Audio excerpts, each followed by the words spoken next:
नमस्कार, मैं हूं संदीप चौधरी। आज सीधा सवाल मैं कर रहा हूं बिहार से, बिहार की राजधानी पटना से। कल मैं बोधगया में था, गया जी में था, और हर जगह एक चीज लगातार जो सामने आ रही है, जो चर्चा का विषय बनी हुई है, वो है वोट चोरी। वोट चोरी पर घमासान और तीखा और नोक झोंक वाला और कटु होता जा रहा है। अब तो खुलेआम धमकी दी जा रही है, और ताली एक हाथ से नहीं बज रही, बल्कि अगर मैं ये कहूं, धमकी देने का जो ये सिलसिला है, इसमें पहल अगुवाई करते हुए विपक्षी खेमा दिखाई दे रहा है। अब तो राहुल गांधी सीधे कह रहे हैं, और सिर्फ मुख्य चुनाव आयुक्त ज्ञानेश कुमार को नहीं, अब वो बाकी दो चुनाव आयुक्त भी जोड़ रहे हैं। वो कह रहे हैं कि देखिए, अभी तो मोदी सरकार है, अभी एनडीए की सरकार है, हमारा नंबर भी आएगा, बिहार में भी केंद्र में भी। जब महागठबंधन की सरकार बनेगी, इंडिया वालों की सरकार बनेगी, आपको छोड़ेंगे नहीं। ऐसी ही धमकी 2 दिन पहले ज्ञानेश कुमार भी देते दिखाई दिए थे कि हलफनामा दो,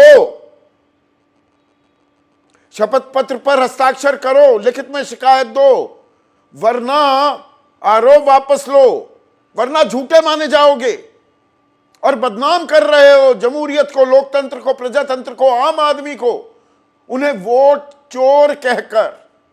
अब आम आदमी को वोट चोर कहा जा रहा है क्या? और बीजेपी भी कूद रही है इस लड़ाई में लगातार। पहले चुनाव आयोग का वकील बन रही थी, अब बीजेपी की तरफ से जिन शब्दों का इस्तेमाल किया गया है, राहुल गांधी सबसे बड़े डकैत और सबसे बड़े खानदानी चोर हैं। एक तरफ धमकी, एक तरफ कहा जा रहा है डकैत हैं। अब क्या यह लोकतंत्र के लिए शुभ संकेत है? क्योंकि वोट चोरी से ही जुड़ जाता है एसआईआर, स्पेशल इंटेंसिव रिवीजन, जो पुनरीक्षण इस वक्त बिहार में जारी है वोटर लिस्ट का।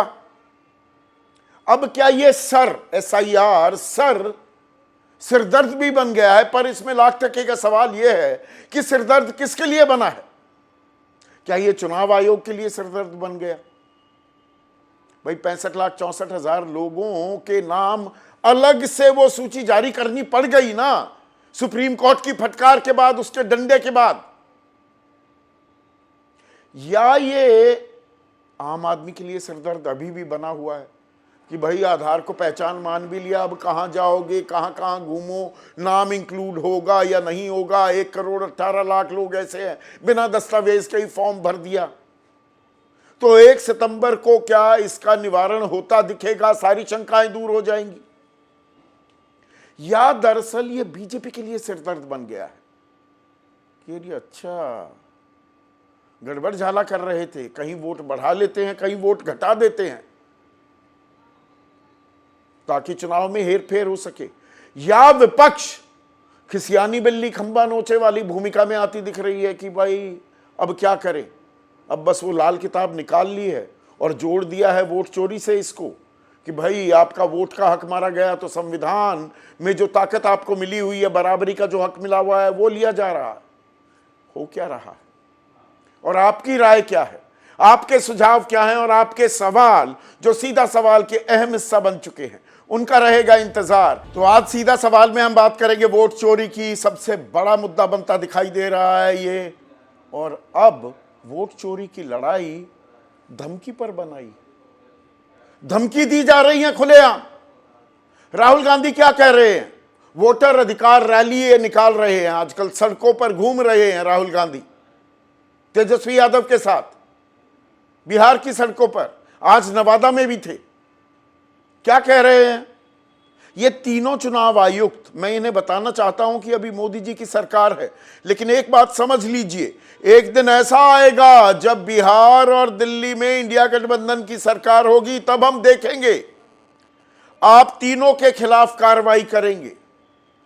तो अब ये राहुल बनाम ज्ञानेश कुमार लड़ाई नहीं रह गई है चुनाव आयोग के तीनों आयुक्त उन पर सीधा निशाना साध रहे हैं राहुल गांधी, और धमकी से ही बात नहीं बनी और थमी है। वो क्या कह रहे हैं, हर विधानसभा लोकसभा सीट पर चुनाव आयोग की चोरी पकड़ेंगे और जनता के सामने रखेंगे। बिहार की जनता चुनाव आयुक्तों और बीजेपी को एक स्वर में बोलेगी, वोट चोरी नहीं हो सकती। जैसे प्रधानमंत्री मोदी विशेष पैकेज की बात करते हैं, वो स्पेशल पैकेज दिया जाता है ना, बिहार को तो खैर नहीं मिला, वैसे ही चुनाव आयोग बिहार के लिए SIR नाम के एक विशेष पैकेज को लेकर आया है, जिसका मतलब है वोट चोरी का नया स्वरूप, नया रूप। मैं चुनाव आयोग से कहना चाहता हूं, पूरा देश आपसे हलफनामा देने को कहेगा। तो यहां पर ताल ठोकी जा रही है, क्योंकि 2 दिन पहले 7 दिन का वक्त दिया था ज्ञानेश कुमार ने राहुल गांधी को कि या तो हलफनामा दो या माफी मांगो पूरे देश से, और अपमान कर रहे हो वोट चोरी कहकर। हालांकि वो अनुराग ठाकुर को कुछ कहना भूल गए, ना उनसे हलफनामा मांगा, पर उस पर मैं चर्चा कर चुका हूं विस्तृत। पर क्या ऐसी जुबान लोकतंत्र में बर्दाश्त की जानी चाहिए? यह लोकतंत्र को मजबूत करने की कवायद है या राजनीतिक नफा नुकसान साधा जा रहा है? विशुद्ध राजनीति हो रही है। आपको, मुझको, आम मतदाता को महज एक मोहरा बनाया जा रहा है क्या? जो असल सवाल हैं, सवालों के जवाब क्या सामने आते दिखाई दे रहे हैं क्या? अब बातें तो मान ली जाती हैं कि भाई 65,64,000 लिस्ट नहीं देंगे, कानूनी बाध्यता नहीं है, अलग से नहीं देंगे। ये चुनाव आयोग कह रहा था, सुप्रीम कोर्ट में कहा, सुप्रीम कोर्ट ने कहा नथिंग डूइंग, ये तो देनी होंगी, तो वो दे दी गई हैं कल। तो क्यों दे दी भाई? जैसे इलेक्टोरल बॉन्ड में, आपको ध्यान होगा दर्शकों, नहीं बताएंगे कितना पैसा दिया किसने, सुप्रीम कोर्ट का डंडा चला, वो आ गई सारी लिस्ट। ऐसे ही अब ये लिस्ट भी आ गई, तो भाई पहले क्यों रोके बैठे थे? और एक आम आदमी को पता तो होना चाहिए ना उसका नाम लिस्ट में है या नहीं है, और किस वजह से, अगर नहीं है तो किस वजह से उसका नाम काटा गया है। या ये कह देना 3-4 भी वोटर आईडी हो सकते हैं, पर वोट तो एक ही जगह डालेगा, एक ही जगह डाल सकता है। ये कौन सा फॉर्मूला इजाद किया है ज्ञानेश कुमार ने? ज्ञान दिया ही नहीं। आंकड़े अगर विपक्ष पेश कर रहा है, राहुल गांधी के आंकड़े में ये मानने को तैयार हूं वो गलत हो सकते हैं, तो गलत साबित कौन करेगा? गलत साबित करने का काम तो चुनाव आयोग का है ना, कि ये आंकड़े दिए गए और हकीकत ये है, किस्सा खत्म। लोकतंत्र पर ये शंका के बादल जो मंडरा रहे हैं, हमारी जमहूरियत पर, हमारी चुनावी प्रक्रिया पर, उस पर विराम लग जाएगा। अल्प विराम नहीं, पूर्ण विराम लग जाएगा। यह हो क्यों नहीं रहा? और अब सर क्या, दरअसल ये स्पेशल इंटेंसिव रिवीजन सिरदर्द बन गया है, क्योंकि विपक्ष अब इसे सिर्फ वोट चोरी नहीं, वो कह रहे हैं आपके हक मारे जाएंगे, जो मौलिक अधिकार है संविधान में जो आपको मिलते हैं, आपकी जो पहचान है, आपकी जो नागरिकता है, आपकी जो आरक्षण आपको मिल रहा है, आपको राशन जो मिल रहा है, ये तमाम हक क्या मार लिए जाएंगे? अब ये ऐसे सवाल हैं, इनके जवाब तो तलाशे जाने चाहिए, लेकिन जवाब देने में किसी की कोई दिलचस्पी नहीं दिख रही है। राहुल गांधी धमकी देते हैं तो पलटवार करती है बीजेपी। बीजेपी कह रही है राहुल गांधी सबसे बड़े डकैत और सबसे बड़े खानदानी चोर हैं। राहुल गांधी मोहब्बत की नहीं, वो कहते हैं ना, मैं मोहब्बत की दुकान चला रहा हूं, नफरत खत्म करना चाहता हूं। वो झूठ की फैक्ट्री चला रहे हैं। राहुल गांधी का काम ही अब रह गया है कि संवैधानिक संस्थाओं को चोर कहना। तो वोट चोरी के आरोप तो अनुराग ठाकुर ने भी लगाए। आप वोट चोर किसी को कह दे, घुसपैठिया कह दे एक समुदाय को, आप उस पर कालिक पोतते रहें दिन ब दिन, रोज बरोज, वो बिल्कुल सही है, वो देश हित है, वो लोकतंत्र मजबूत हो रहा है। जो खुद बेल पर है वो संवैधानिक संस्थाओं को चोर कह रहा है। महाराष्ट्र को लेकर भ्रम फैलाया गया, आरोप पूरी तरह से बेबुनियाद हैं राहुल गांधी के। पर तेजस्वी कह रहे हैं कि वोट का अधिकार छीनना चाहती है बीजेपी लोगों का। मोदी जी नहीं जानते हम बिहारी हैं, चूने को खैनी में रगड़ देते हैं। नीतीश कुमार तो अचेत अवस्था में पड़े हुए हैं, लेकिन इस बार 20 साल पुरानी खटारा सरकार को उखाड़ फेंकेंगे। राहुल गांधी को प्रधानमंत्री बनाएंगे। राहुल गांधी ये नहीं कह रहे कि तेजस्वी को हम मुख्यमंत्री बनाएंगे। अभी इस पे भी थोड़े थोड़े संशय के बादल हैं, हालांकि होने नहीं चाहिए थे। पर अभी सवाल ये है कि ये सर किसका सिरदर्द बन गया है? आम आदमी को तसल्ली हो गई है क्या उसका वोट खास बिहार का, और आने वाले दिनों में बाकी देश में ये तो चलेगी, ये एक्सरसाइज, ये पुनरीक्षण, तो सब कुछ दुरुस्त हो गया है क्या? या बीजेपी अंदर खाने लगने लगा है कि वो कुल्हाड़ी पड़ी हुई थी, जाकर उसके ऊपर पैर मार दिया हमने, आ बैल मुझे मार, बिना बात की आफत गले पड़ गई है, इसकी जरूरत नहीं थी, वी वर कंफर्टेबली प्लेस्ड। या विपक्ष दरअसल फंस गया कि अब ये इतना उठा दिया है वोट चोरी का मसला, तो इसमें गाहे बगाहे कुछ और बातें जोड़नी पड़ेंगी, इसको कैसे जिंदा रखें, लोगों की दिलचस्पी इसमें है क्या? शाहनवाज हुसैन कह रहे हैं, बीजेपी के वरिष्ठ नेता हैं, कि लोगों की दिलचस्पी नहीं है वोट चोरी में। तो दिलचस्पी किसमें है? और बिहार का नतीजा, क्या जनता की अदालत में इसका फैसला भी हो जाएगा? इसीलिए सांसें अटकी भी हुई हैं और थोड़ी भटकी भी हुई हैं राजनीतिक दलों की। इसी पर आज हम चर्चा करने वाले हैं। ऐसे में आज का सीधा सवाल, वोट चोरी की लड़ाई गाली पर बनाई और सर बना एसआईआर, सर बना किसका सरदर्द? चर्चा में मेरे साथ बीजेपी की तरफ से प्रोफेसर सौरभ मालवीय, एलजेपी रामविलास पासवान गुट के राष्ट्रीय प्रवक्ता धीरेन्द्र मुन्ना, परिमल कुमार जेडीयू के नेता हैं, साथ ही साथ वरिष्ठ पत्रकार राकेश शुक्ला मेरे साथ हैं। अभय दुबे जाने माने राजनीतिक विश्लेषक हैं, किसी परिचय के मोहताज नहीं है। कंचना यादव राष्ट्रीय प्रवक्ता हैं आरजेडी की, और कांग्रेस के वरिष्ठ नेता मोहन प्रकाश भी मेरे साथ जुड़ चुके हैं। बहुत लंबा तजुर्बा है, बहुत से प्रदेशों की बतौर प्रभारी कमान संभाली है, चुनाव की सारी रणनीति बनाई है मोहन प्रकाश ने। पर मोहन प्रकाश रणनीति पर आऊंगा, वोट चोरी के मुद्दे पर भी आऊंगा, पर यह लोकतंत्र के लिए क्या शुभ संकेत है कि नेता प्रतिपक्ष संवैधानिक पद पर हैं राहुल गांधी, वो खुलेआम धमकी दे रहे हैं कि आज तो मोदी सरकार है, तीनों चुनाव आयुक्त सुन लो, हमारा भी नंबर आएगा, हमारी सरकार आएगी, छोड़ेंगे नहीं आपको। यह शुभ संकेत है लोकतंत्र के लिए मोहन बाबू?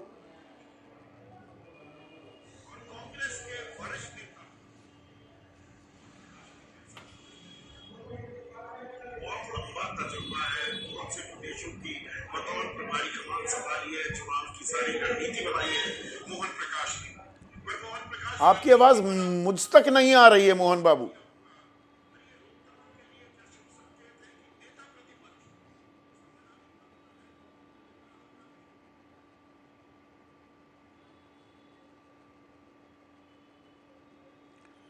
आप टीवी देखकर जवाब ना दें मोहन बाबू, टीवी देखकर जवाब ना दें, उसको टीवी को ऑफ कर दीजिए। इतने कंचना, क्या आप इस सवाल का जवाब देंगी कि दरअसल ये शुभ संकेत है क्या? ऐसे धमकी भरे लहजे में, धमकी भरे लहजा क्या, सीधे सीधे धमकी दे रहे हैं राहुल गांधी? नहीं नहीं संदीप जी, पहले आप सुनिए कि जब इलेक्शन कमिश्नर ऐसे बोलते हैं कि आपके पास दो ही ऑप्शन है, या आप शपथ लीजिए, और या तो आप देश से माफी मांगिए और 7 दिन के अंदर ही मांगिए, नहीं तो आपको झूठा करार दिया जाएगा। तो आप ये धमकी नहीं समझते हैं? राहुल गांधी या विपक्ष के नेता या देश में कोई भी नेता जनता से चुनकर आता है। इलेक्शन कमिश्नर जनता से चुनकर नहीं आते हैं, उनको सीधे अपॉइंट किया जा रहा है, नॉमिनेट किया जा रहा है कि हाँ ये व्यक्ति बनेंगे, और उसमें चीफ जस्टिस ऑफ इंडिया भी नहीं है, तो वो धमकी नहीं दे सकते लीडर ऑफ अपोजिशन को। और जब वोट चोरी हो रही है तो मतलब ये नया दौर आ गया है राजनीति का, कंचना, कि ईंट का जवाब पत्थर से देंगे। आपकी बात में ये मान भी लूं कि उन्होंने भी धमकी दी तो आप भी धमकी देंगे। नहीं, बात अब ये नया दौर हो गया है राजनीति का शुरू। बात धमकी की नहीं है। पहली बात कि आपका काम क्या है? आपका काम है कि वोटर जब बूथ तक जाए, वोटर को बूथ तक कैसे पहुंचाना है, फैसिलिटेट करना आपका काम है, इलेक्शन कमीशन का काम है, डिक्टेट करना काम नहीं है। सबसे पहले आपने जनता को डिक्टेट किया कि आप ये डॉक्यूमेंट दीजिए, नहीं तो आप बांग्लादेशी हैं, नहीं तो आप घुसपैठी हैं। और सीधे आप कहते हैं क्या कि इतने लोग के पास घर नहीं है, इतने लोग के पास घर नहीं है तो उनके पास डॉक्यूमेंट है क्या? इतने लोग के पास घर नहीं है इसलिए 0 नंबर है। XYZ जिनके पिता का नाम है उनके पिता नहीं इसलिए XYZ है। एक तो आप झूठ बोलते हैं, आप सूत्रों के हवाले से बांग्लादेशी घुसपैठिया का खबर चलवाते हैं, आप एक नेता की तरह काम कर रहे हैं, बीजेपी की तरह काम कर रहे हैं, और आप लीडर ऑफ अपोजिशन को जब धमकी देंगे कि आप माफी मांगिए देश से, उसके लिए तरीके हैं ना कंचना। देखिए उसके लिए तरीके हैं ना। अब राजनीति में आप हत्थे से उखड़ने लगेंगे, अब मतभेद होते हैं, इतने मनभेद हो जाए। मेरा सवाल ये है भाई, आप महाभियोग की तैयारी कर रहे हैं, वो प्रस्ताव लाने पर चर्चा कर रहा है विपक्ष, लाइए ना महाभियोग, जाइए ना सुप्रीम कोर्ट, FIR दर्ज कराइए ना, चीजें हैं ना। आधार को पहचान मान लिया ना सुप्रीम कोर्ट ने। सुप्रीम कोर्ट के कहने पर अलग से अब लिस्ट तो आ गई ना 65,64,000 लोगों की, कि नहीं? संदीप जी आप बताइए, हर छोटे छोटे काम के लिए हम सुप्रीम कोर्ट दौड़ते रहेंगे क्या? जनता हर छोटे काम के लिए सुप्रीम कोर्ट दौड़ती रहेगी क्या? हम कहेंगे हमसे मिलिए, आप हमसे नहीं मिलेंगे, आप जब बुलाएंगे हम तब आए। हमारी भी, हम विपक्ष में हैं, हमारी भी कोई औकात है, हम जनता से चुन कर आते हैं, आप हमारे साथ ऐसे व्यवहार नहीं कर सकते हैं। और आप जब धमकी देंगे, बात ये धमकी की नहीं, बात ये अगर आपने वोट चोरी की है और आप सिद्ध नहीं कर पा रहे कि आपने वोट चोरी नहीं की है और बजाय आप धमकी दे रहे हैं, तो कानूनन आप पे कार्रवाई होगी। जब भी हमारी सरकार आएगी, आप बीजेपी की भाषा बोल लीजिए, लेकिन जब हमारी सरकार आएगी कार्रवाई होगी। ये तो कोई धमकी नहीं है, ये कानून, ये जो नियम है उसके तहत, जैसे वो नियम पढ़ा नहीं, ये धमकी नहीं है तो और क्या है? ना ना ना कंचना, ये धमकी नहीं तो और क्या है? मुझे फिर ये बता दीजिए। फिर तो यही चलेगा, फिर तो हर कोई किसी को डराता धमकाता फिरेगा, मेरा नंबर आएगा पीछा नहीं छोड़ूंगा। ये क्या तरीका है? बिल्कुल ये धमकी नहीं है। हमने जो सवाल किए SIR को लेकर, जो सवाल किए, राहुल गांधी जी ने जो सवाल किया, या कोई भी जो सवाल कर रहा है, उसका जवाब देने के बजाय आप उस दिन प्रेस कॉन्फ्रेंस करते हैं जिस दिन हमारी यात्रा निकल रही होती है। आप जवाब देने के बजाय आप वहां पर सिर्फ और सिर्फ ऐसे लग रहा है भारतीय जनता पार्टी का प्रवक्ता बैठकर प्रवचन सुना रहा है, वैसे सुना रहे। आपको देश का लोकतंत्र बचाने के लिए आपको दिया गया है, आप चुनाव आयुक्त हैं, आप इस तरह से वो जो पद है उसकी गरिमा को गिरा रहे हैं और सीधे सीधे LOP को, जो एक कैबिनेट रैंक के बराबर होते हैं, उनको धमकी दे रहे हैं। तो अगर वोट चोरी कर रहे हैं, जवाब नहीं दे पर, आप शपथ दे दीजिए कि आपने चोरी नहीं किया है। आपने अनुराग ठाकुर से नहीं पूछा कि 4-4 मतलब मैं समझ गया कि वो उन्होंने धमकी दी। एक मिनट प्रोफेसर सौरभ मालवीय है, ये तेरी धमकी बनाम मेरी धमकी, ये धमकी दी जा रही है, ये दोनों हाथ से ताली बज रही है। ये चुनाव आयोग, मुख्य चुनाव आयुक्त को भी ये कहां से अख्तियार है और इस तरह की भाषा वो भी इस्तेमाल करें? या तो हलफनामा दो वरना माफी मांगो। अनुराग ठाकुर से भी यही कह देते, हमारे लिए सब समकक्ष, ना विपक्ष ना पक्ष। संदीप जी, कथनी करनी में तो बहुत अंतर दिखाई दे रहा है मुख्य चुनाव आयुक्त की। ठीक है संदीप जी, इसको जरा 2 हिस्से में समझने की जरूरत है। अनुराग ठाकुर ने चुनाव आयुक्त और चुनाव आयोग इन दोनों की कोई बात नहीं की, क्योंकि चुनाव आयोग जनता हितैषी होती है, जनता के लिए काम करती है, वह स्वतंत्र एक संवैधानिक इकाई है जो अपना काम कर रही है, उस पर बोलने की किसी को अधिकार नहीं है। पर अब आगे की दूसरी बात जरा महत्वपूर्ण है, चुनाव आयोग को निपटा देंगे, देख लेंगे। प्रोफेसर साहब पहली बात पे ही रहते हैं ना, आप एक बात हल्की सी कहकर और उसको बस, चुनाव आयोग को कुछ नहीं बोला अनुराग ठाकुर ने। नहीं, बात ही पूरी नहीं होने दिए। चलिए बताइए, सुनिए ना, 6 नेताओं के नाम लिए, उसमें अखिलेश यादव, डिंपल यादव, राहुल गांधी और प्रियंका गांधी वाड्रा, साथ में अभिषेक बैनर्जी और एमके स्टालिन, वो कहां से तो लिस्ट आ गई उनके पास, एल्गोरिथम एनालिसिस भी उन्होंने कर लिया, और वो बाकायदा वो कागज में दिखा चुका हूं। स्टूडियो में बैठा होता तो फिर दिखा देता, मैं अभी पटना में बैठा हुआ हूं। घुसपैठिए, वोट चोरी, वो शब्द इस्तेमाल कर रहे हैं कि 2,90,000 डाउटफुल वोटर्स हैं जी कन्नौज में, इसलिए वहां पर ऐसे जीत गए। तो ये किस पर आरोप लग रहे थे? ये तो चुनाव आयोग ने ही तो गिनती कराई थी ना। बस मतदाता डाउटफुल मतदाता किसने बनाए? नहीं, चुनाव आयोग ने ना। जो मैं बता रहा हूं संदीप जी, बता रहा हूं, दूसरे हिस्से में जिस बात को मैं कहता उस बात को आप यहीं ला दिए पहले ही, वो भी ठीक बात है। चुनाव आयोग भारत की आज़ादी के बाद यानी 1951 के आसपास से हम देखें और बीच में टीएन शेषन के कार्यकाल को थोड़ा सा किनारे कर दें, तो पूरी तरह से गिरवी रखने की कोशिश किसने की? उसी का परिणाम ये सब सूची में नाम है। अब ये जो बिलबिलाहट है, तिलतिलाहट है, वो जनता के बीच में जाके लगातार सत्ता से बाहर रहने के बाद नागरिक हिंसा कराने की एक बड़ी साजिश की करनी थी। कौन लोकतंत्र की व्यवस्था में ये फर्जी वोटर घुसपैठिए लिस्ट में थे। तो इसका मतलब ये हुआ पिछले कुछ सालों में जितने चुनाव हुए हैं जिनमें ज्यादातर बीजेपी जीती, वो चुनाव ही डाउटफुल मतदाता नहीं, ये नहीं हुआ। आप ये कह रहे हैं? मैं वही बात बोल रहा हूं, मैं वही बात बोल रहा हूं। नहीं संदीप जी, अगर यहां पर एक मिनट, मैं वही बोल रहा हूं। ये इन लोगों के नापाक इरादे थे, पूरी तरह से गिरवी रखने की कोशिश थी, सफल नहीं हुए, क्योंकि भारत संविधान से चलता है, संविधान को मानने वाले लोग हैं। और अच्छा। बिहार की जनता बहुत प्रबुद्ध है, बिहार की जनता बहुत समझदार है। और जो संविधान से चल रहा था वो मेयर का चुनाव चंडीगढ़ में, अनिल मसीह वो फर्जीवाड़ा जो कर रहे थे और कह रहे थे नहीं जी आम आदमी पार्टी के लोगों ने वो पर्चे फाड़ दिए, या अभी वो पानीपत में वो किस्सा सामने आया, ईवीएम में काउंटिंग कराई रजिस्ट्रार ने सुप्रीम कोर्ट के, और जो सरपंच विजयी घोषित किया गया था उसे हारा हुआ करार दिया गया, जो हार गया था मोहित वो जीता हुआ उम्मीदवार घोषित किया सुप्रीम कोर्ट ने। ईवीएम में भी गड़बड़ झाला हो रहा था, सुप्रीम कोर्ट ने यह बात मानी है।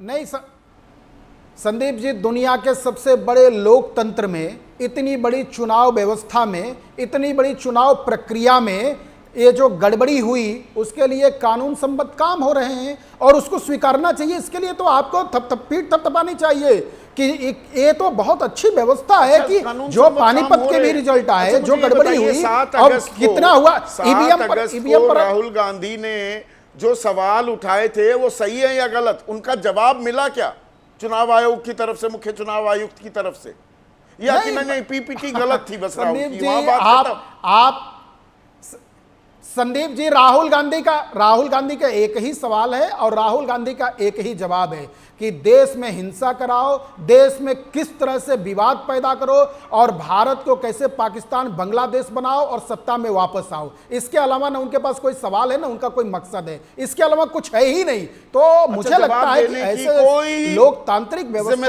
लोकतंत्र की खूबसूरत, चुनाव आयोग की कोई जवाबदेही नहीं है, आप ये कह रहे हैं? चुनाव आयोग जनता हितैषी है और चुनाव आयोग के प्रति विश्वास रखना चाहिए। लोकतांत्रिक व्यवस्था में संविधान से संचालित होने वाले संवैधानिक संगठनों पर हफ्ते भर में हलफनामा दो वरना देश से माफी मांगो, ये धमकी है क्या? ये धमकी नहीं है क्या? ये धमकी नहीं है सौरभ भाई? देखिए संदीप जी, राजनीतिक दृष्टिकोण अलग होता है और लोकतांत्रिक व्यवस्था में संवैधानिक संस्थाओं के प्रति इस तरह से वाहियात बातें करना जिम्मेदार व्यक्तियों का वो अलग बात है। इससे पता चलता है कि राज सत्ता का भूत अभी आपके दिमाग से उतरा नहीं है। राज सत्ता का जिस तरह से आपके भीतर खून दौड़ रहा है वो जनता जानती है, पहचानती है। अरे भाई ये भारत है, लगता है किसी को तो गड़बड़ झाले के बारे में, राज सत्ता खत्म हो गया, गड़बड़ झाले के बारे में आवाज नहीं उठानी चाहिए, आप ये कह रहे हैं?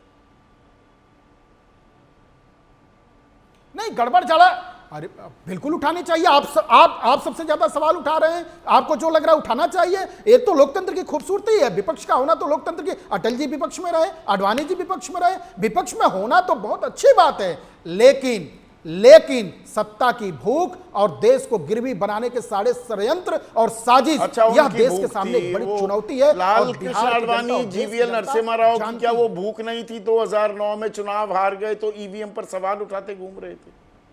आज आप ईवीएम के सबसे बड़े पैरोकार बने हुए हैं, तब आपके सबसे बड़े नेता संदीप जी क्षमा करिएगा, यहाँ पर नहीं, ईवीएम पर लेख था आडवाणी जी का। संदीप जी सबसे बड़े नेता तो बीजेपी के लाल कृष्ण आडवाणी है ना। संदीप जी मैं करेक्ट कर दूं जरा, प्लीज सुन लीजिए। जीवीएल नरसिम्हन राव और आडवाणी जी दोनों का यह आर्टिकल था, आर्टिकल के द्वारा बात हुई थी कि दुनिया प्रोग्रेसिव होती जा रही है, ऐसे में ईवीएम के बारे में बात आई थी। लेकिन हाँ, उनकी तो पुस्तक ही है और दोनों उस परिसंवाद में भी प्रस्तावना लिखी थी, परिचर्चा भी था, सेमिनार भी था। लेकिन मैं उस पुस्तक का साक्षी हूं जहां विमोचन हुआ था। मेरा कहना कुछ और है इसमें, आप उसको इससे न जोड़े। वह एक लोकतांत्रिक व्यवस्था में प्रगतिशीलता की बात की जा रही थी, वहां पर उसको यहां न जोड़े। ये तो आस्था ही इनका नहीं है, इनका तो देश को पाकिस्तान बांग्लादेश बनाना चाहते हैं। अच्छा मोहन प्रकाश जी, एक सेकंड सर, एक सेकंड। प्रोफेसर साहब थोड़ा सा hold your horses. Mohan Prakash, Rahul Gandhi कह रहे हैं हमारा भी नंबर आएगा, हमारी सरकार बनेगी, छोड़ेंगे नहीं आपको। सुनाई कम पड़ रहा है प्रतिपक्ष को ये बोलना चाहिए। देखिए मौलिक क्या है, मौलिक ये है कि भारतीय जो संविधान है, भारतीय लोकतंत्र है, उसमें चुनाव आयोग की ये जिम्मेदारी है कि वो एक मत का अधिकार की रक्षा करे और वोटर लिस्ट को इस देश के अंदर बनाए। अब इसके बाद अगर नेता प्रतिपक्ष ये सवाल उठा रहे हैं कि यहाँ पर इन चुनावों में ये वोटर लिस्ट के कारण इतनी चोरियां हुई हैं, तो सबसे पहले एक कोई जिम्मेदार होता जिसका संविधान में विश्वास होता, जिसमें थोड़ी भी मर्यादा होती, तो वो पहले अपनी वोटर लिस्ट की जांच करता और फिर प्रेस के अंदर आता कि हमने जांच की और जांच के बाद हमने ये चीजें सुधारी हैं या जो आरोप लगा रहे हैं वो गलत है। इस पर एक शब्द भी नहीं बोले। सबसे पहले धमकी जो दी है वो ज्ञानेश कुमार जी ने दी है, चुनाव आयोग के जो इस समय चीफ हैं। मैं उनको कहना चाहता हूं, यहाँ कोई कुम्हर बतिया नहीं। जो ज्ञानेश कुमार ने किया वही राहुल गांधी भी तो कर रहे हैं, बल्कि उससे आगे 2 कदम आगे बढ़ रहे हैं। राहुल गांधी नहीं, राहुल गांधी इस देश के विपक्ष के नेता हैं। अगर इस देश के किसी भी नागरिक के अधिकारों पर चोट होती है तो अंतिम दम तक, अंतिम रक्त की बूंद तक राहुल गांधी उसके लिए लड़ाएंगे। और ये जो कह रहे माफी मांगो, राहुल गांधी का नाम राहुल सावरकर नहीं है, राहुल गांधी है। और सुनो गणेश कुमार, आकाओं ने 28 उनके ऊपर एफआईआर और मुकदमे कर रखे हैं, एक तुम भी करके देख लो। लेकिन इस देश की लोकतंत्र को बनाने के लिए इस कांग्रेस पार्टी ने लड़ाई लड़ी है। आज कांग्रेस पार्टी के रहनुमा राहुल गांधी हैं, इस देश के विपक्ष के नेता हैं। वो इस देश के एक एक नागरिक के जो लोकतांत्रिक अधिकार हैं उसके लिए लड़ाई लड़ने का काम करेंगे। एक नहीं अनेकों हमले हों, लेकिन मैं 80 नहीं, आप कह रहे हैं सवाल पूछने का हक बिल्कुल है सबको, ये बात मैं मानता हूं। एक सेकंड मोहन बाबू, सवाल पूछने का हक बिल्कुल है और वो तो नेता प्रतिपक्ष है। राहुल गांधी एक संवैधानिक पद पर हैं। पर 1-2 और बयानों पर आपकी तवज्जो, आपकी गौर चाहूंगा। राहुल गांधी कह रहे हैं चुनाव आयोग पर हमला करते हुए हर विधानसभा लोकसभा सीट पर चुनाव आयोग की चोरी पकड़ेंगे और जनता के सामने रखेंगे। मतलब जहां आप जीते भी हैं वहां भी चोरी हो रही थी। ये सवाल है कि आप पूरी व्यवस्था को धता बता रहे हैं। अदालत इस मुल्क में जनता है, जनता खड़ी हो गई है। जो प्रेस कॉन्फ्रेंस ज्ञानेश कुमार ने की उसके पहले श्री राहुल गांधी जी ने की। राहुल गांधी जी ने सवाल उठाए कि भाई ये गड़बड़ी है, चुनाव आयोग को आना चाहिए। जो मैं आपसे पूछ रहा हूं, आना चाहिए कि भाई ये गलती थी, मोहन भाई, इसको हमने सुधार दिया। मोहन जी रुक जाइए, थांबा, रुकिए। तो मेरा सवाल सुन लीजिए ना सर। सवाल पूछ सकता है कोई भी, मैं ये बात मानता हूं, और वो नेता प्रतिपक्ष भी हैं। सुनिए ना, हर विधानसभा लोकसभा सीट पर चुनाव आयोग की चोरी पकड़ेंगे और जनता के सामने रखेंगे। हर जगह चोरी हो रही है, सवाल थोड़ा है। आप धत्ता बता रहे हैं पूरी व्यवस्था को। अधिकार चुनाव आयोग का है कि इस देश के हर मतदाता की रक्षा करे। उसका ये नहीं है कि उसका मताधिकार को काटे। एक घर में 100 आदमी रहे, पति की जगह हस्बैंड लिखा हो और मकान नंबर 0 हो, इसकी भी जांच। देखिए, मैं यही कहना चाहता हूं, राहुल गांधी जी के प्रेस कॉन्फ्रेंस के बाद इस देश के लोगों को संदेह था, लेकिन अब चुनाव आयोग के प्रेस कॉन्फ्रेंस के बाद इस देश को भरोसा हो गया कि चुनाव आयोग भारतीय जनता पार्टी के साथ मिलकर वोटों की चोरी कर रहा है, और ये जो सरकार है ये अवैध सरकार है। आप शक पैदा कर रहे हैं क्या थोड़ा? क्योंकि आपको इतना लंबा तजर्बा है मोहन बाबू। मैं थोड़ा 54 साल पहले लिए चलता हूं। 1971 में लोकसभा चुनाव में कांग्रेस की बड़ी जीत हुई थी।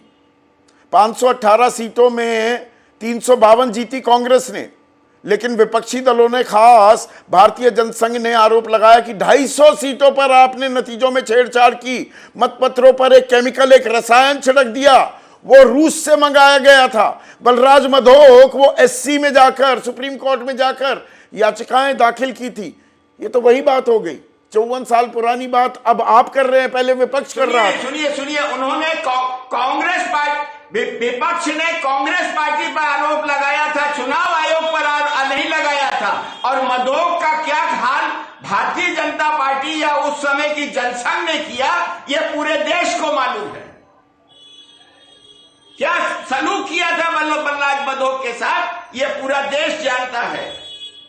और कांग्रेस पार्टी भाजपा पर लगाए, भाजपा कांग्रेस पर लगाए, लेकिन चुनाव आयोग न भाजपा के साथ दिखाई पड़नी चाहिए और न कांग्रेस के साथ दिखाई पड़नी चाहिए या किसी राजनीतिक दल के साथ दिखाई पड़नी चाहिए। ये बात वाजिब है कि चुनाव आयोग दरअसल बिल्कुल निष्पक्ष है, क्या ना पक्ष ना विपक्ष, हम सबके लिए समकक्ष, जब वो ये कहते हैं।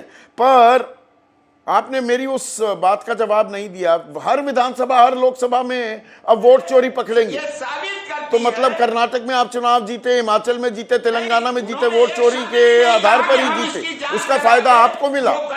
आप ये कह रहे हैं, मतलब राहुल गांधी ये कह रहे हैं कि मोहन बाबू?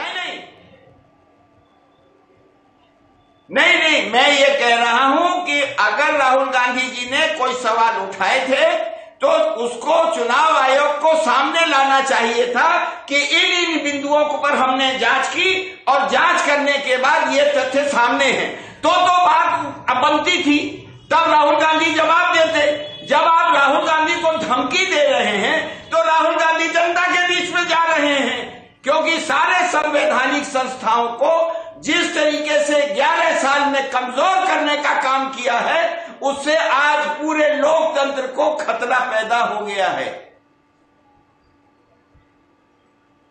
लोकतंत्र पर खतरा मंडराने लगा है क्या? परिमल कुमार, अब जो अभी तो चुनाव आयोग और हमने राहुल गांधी की बात की, दोनों तरफ की धमकियों की, ये बीजेपी की जो जबान, जहरीली जुबान होती जा रही है इस पूरी लड़ाई में, और वो वकालत तो कर रही है, पूरी पैरवी कर रही है बीजेपी चुनाव आयोग की।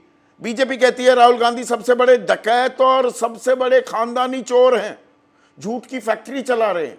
डकैत और चोर, ये शब्दों का इस्तेमाल होना चाहिए।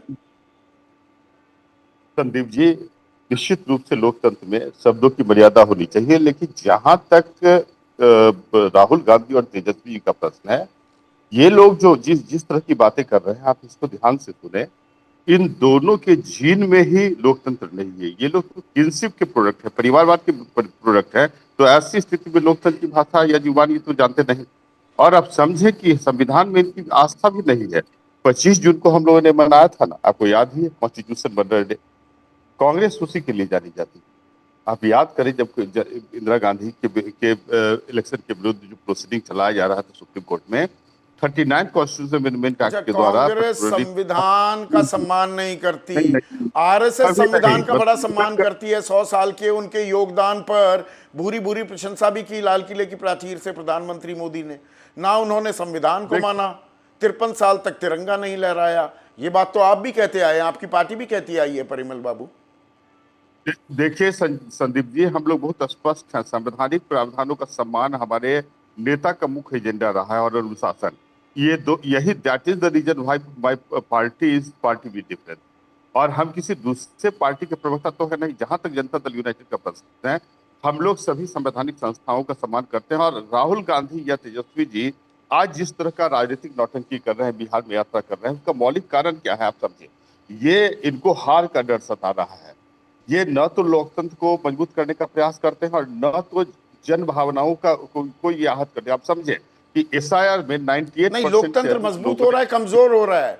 ये एसआईआर जैसे चुनाव आयोग कर रहा है, आप पूरी तरह से मुतमईन है। जेडीयू को कोई आपत्ति नहीं, अंदर खाने तो आपके लोग खुलकर बोलते हैं। 2-4 मेरे कार्यक्रम में भी बोल चुके हैं कि सब कुछ ठीक तो नहीं है।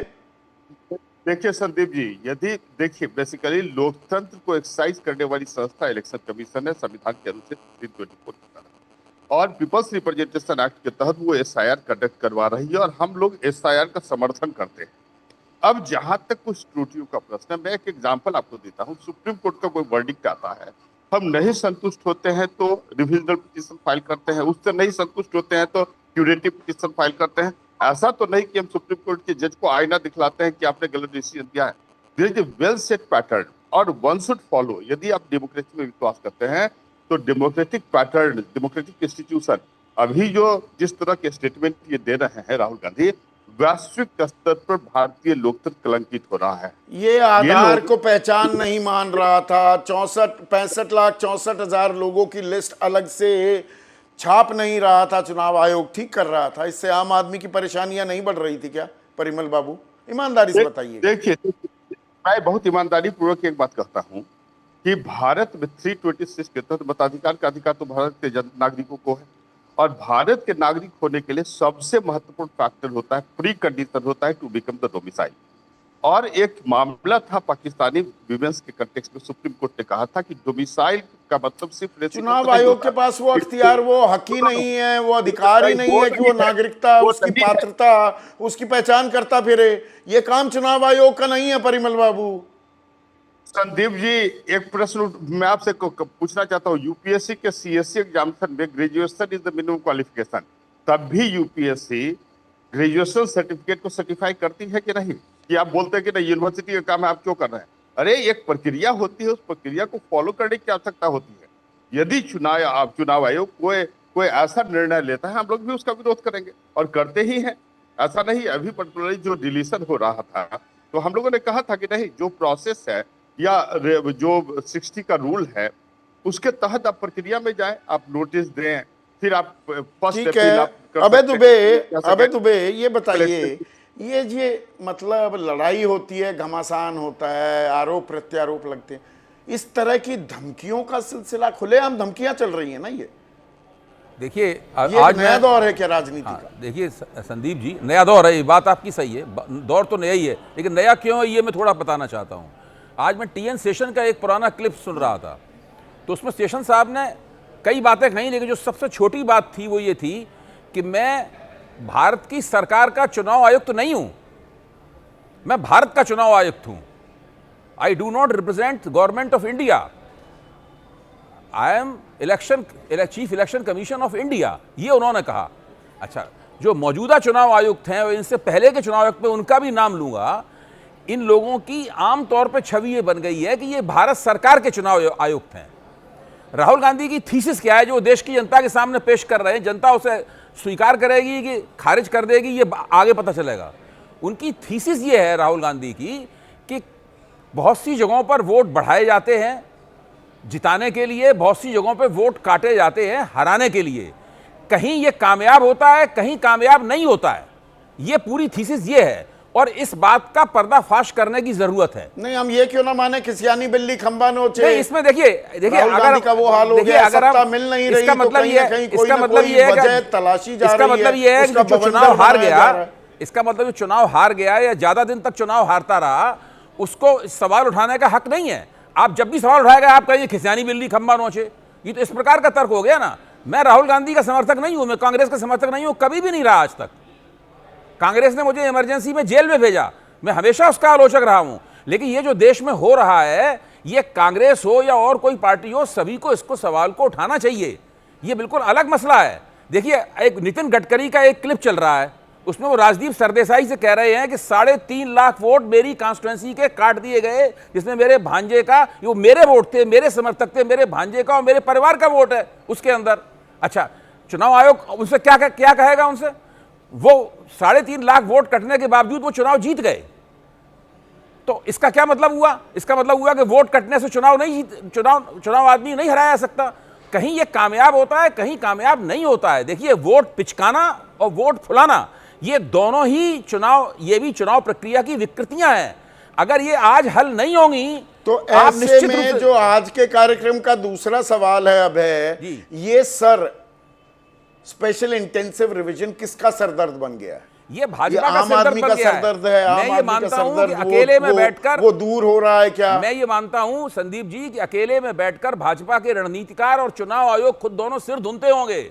उस क्षण के बारे में सोचते होंगे जब उन्होंने तय किया था कि बिहार में 2-2.5 महीने पहले हमें SIR करनी है। आज स्थिति यह है कि वो वहां जो विपक्ष है वो वोट चोरी के खिलाफ कैंपेन को उसने चुनावी मुहिम में बदल दिया है। अगर ये सब नहीं होता, एक नॉर्मल चुनाव लड़ा जाता तो अलग तरीके से चुनाव लड़ा जाता। अभी चुनावी मुहिम शुरू ही नहीं होती। अब तो ये चुनावी मुहिम शुरू हो गई है जो कहती है वोट चोरी रोकिए, तेजस्वी को मुख्यमंत्री बनाइए और राहुल गांधी को प्रधानमंत्री बनाइए। वो तो पूरे चुनाव को एक लहर में बदल देना चाहते हैं ताकि जातियों में बटा हुआ बिहार होगा कि नहीं होगा मुझे नहीं पता, मैं इसके बारे में कोई गारंटी नहीं ले सकता। आपका मानना है सिरदर्द बन गया है चुनाव आयोग और बीजेपी के लिए, यानी कि NDA के लिए? वो तो गले में फंस गया है उनके। वीरेंद्र मुन्ना सरदर्द दे रहा है सर आपको?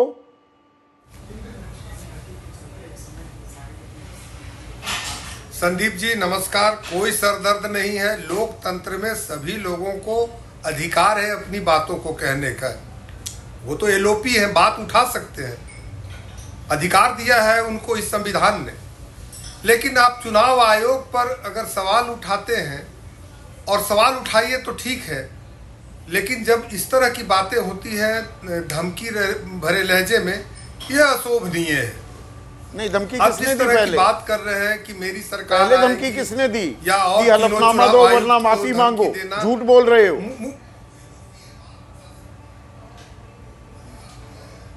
देखिए, विपक्ष को संदीप जी या तो अभी कोई काम नहीं है, नहीं तो कोई कान उनके पास नहीं है। दोनों काने वो बंद करके रखे हैं। एक एक चीज ज्ञानेश जी ने बताया, उसमें सारी बिंदुवार उन्होंने बातें रखी।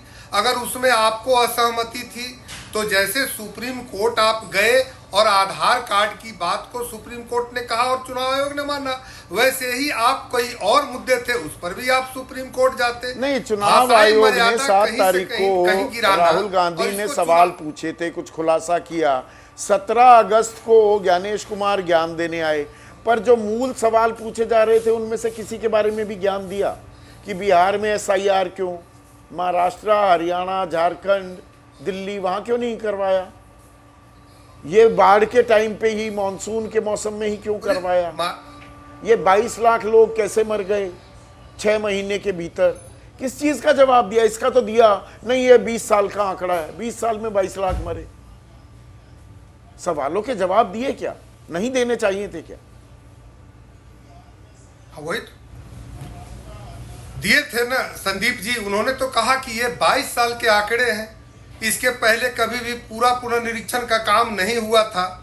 और जो लोग जिनके यहाँ परिवार खो जाते हैं या मर जाते हैं तो बाकी अपना वो सूचित कर देते हैं नगर निगम में, लेकिन वोट कटवाने नहीं जाते हैं। जब इसका गहन पुनर्निरीक्षण का काम हुआ तो ये निकल करके आया। जीरो वाले पर भी उन्होंने कहा तो कि कई ऐसे लोग ये हैं यूरेका जिनको हाउस मूवमेंट अभी क्यों हुआ, बिहार से पहले ही क्यों याद आई? अभी इन सवालों के क्या राकेश भाई जवाब मिल पाए हैं दरअसल? और जवाब मिल नहीं रहे, धमकियां मिल रही हैं।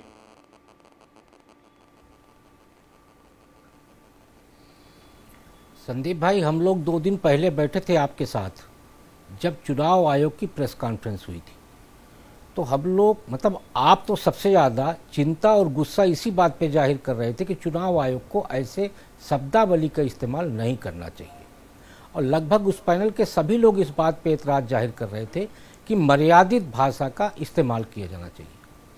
आज जिस तरीके की भाषा का इस्तेमाल नेता प्रतिपक्ष राहुल गांधी जी की तरफ से किया गया है, मुझे लगता है वो भी उतने ही गरिमामय जगह पे खड़े हैं जितनी गरिमामय जगह पे चुनाव आयुक्त हैं। नेता प्रतिपक्ष के पास जिम्मेदारी पूरी तरह से होती है, आपकी बात से दायित्व इत्तेफाक होता है रखता हूं। प्रधानमंत्री के समकक्ष का, तो इसलिए उनको भी बात करने से पहले यदि हम उसकी आलोचना कर सकते हैं तो हमें लगता है हम राहुल गांधी जी की बात का समर्थन नहीं कर सकते।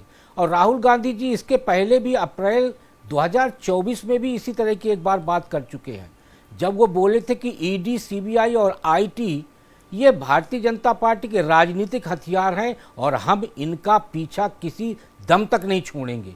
तो मुझे लगता है नेता प्रतिपक्ष को ये सारी बातों का ध्यान रखना चाहिए। नहीं, अगर संस्थाओं का सरकारीकरण होने लगे तो विपक्ष क्या सवाल ना उठाए, इसमें यह बात भी जुड़ जाती है। तलखी इतनी ना हो पर सवाल तो उठने चाहिए। संस्थाओं का सरकारीकरण क्यों? तो जब नहीं, देखिए, संस्थाओं का सरकारीकरण होने पे विपक्ष की जिम्मेदारी के सवाल उठाए, लेकिन जो आज विपक्ष है, कल जब सत्ता पक्ष में था तो जब सीबीआई को पिंजरे का तोता कहा गया था तब उसको फिर उसमें सुधार करना चाहिए था, तब क्यों नहीं किया गया सुधार?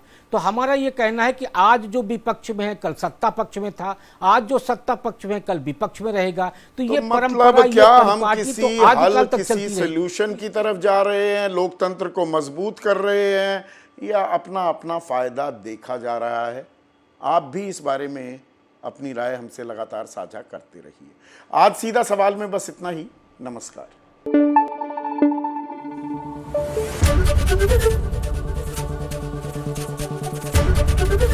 एबीपी न्यूज आपको रखे आगे।